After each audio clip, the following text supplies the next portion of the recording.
the stock sold off. So add into that with the trend break, the decrease in volume, lower lows and lower highs.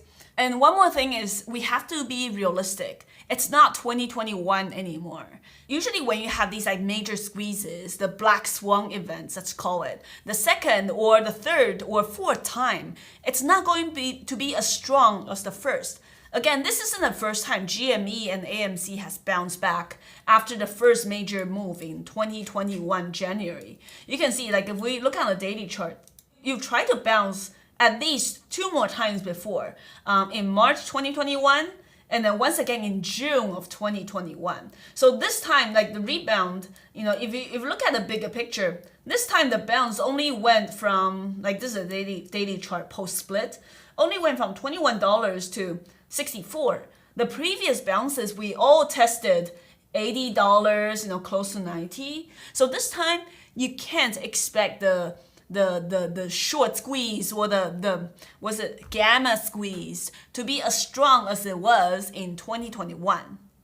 And was I disappointed? Yes, absolutely. I think there would be more money to be made for everyone on the long side and short side had GME be able to squeeze, past that $80 ceiling and gap up for another day.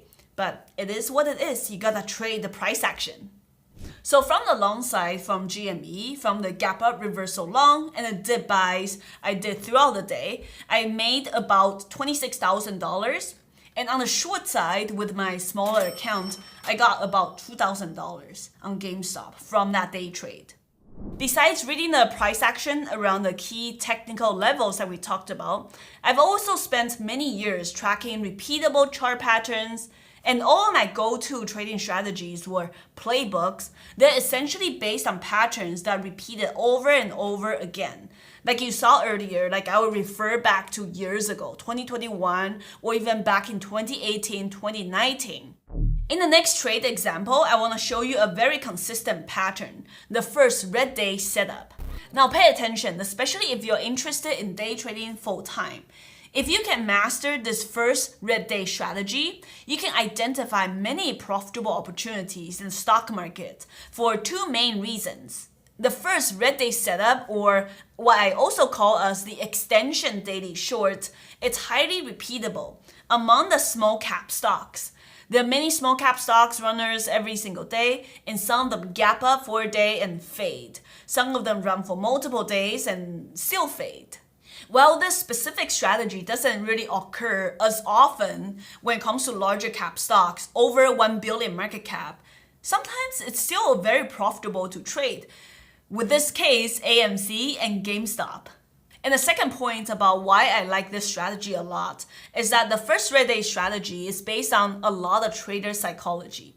So if you think about it, who is there to truly invest in like this meme stocks or penny stocks with weak company financials and fundamentals? Let's face it, most people who buy or sell these small caps or meme stocks, they are hoping for short-term gain. And come on, let's be real. The people who invested in these meme stocks back in 2021, they may not say it, but they definitely regretted it. So psychologically, the first red day will always take place when the buyers are no longer interested in buying or holding these kind of stocks. So it's not the same setup as trying to time and anticipate a breakout. With this particular strategy,